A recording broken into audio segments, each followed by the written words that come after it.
Hi guys, magandang hapon ng linggo. Pizza 29 ng June. Ito yung project natin ngayon guys. Ito. May leak yan. Nice natin. Pinalitan natin. Tapos walang gate valve doon. Naglagay tayo ng gate valve doon. Kasi pagka nagka-problema, wala silang patayan.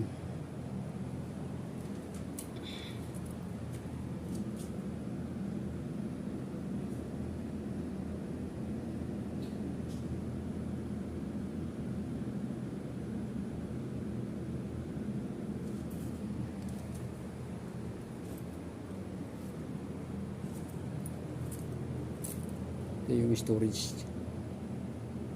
cistern tank.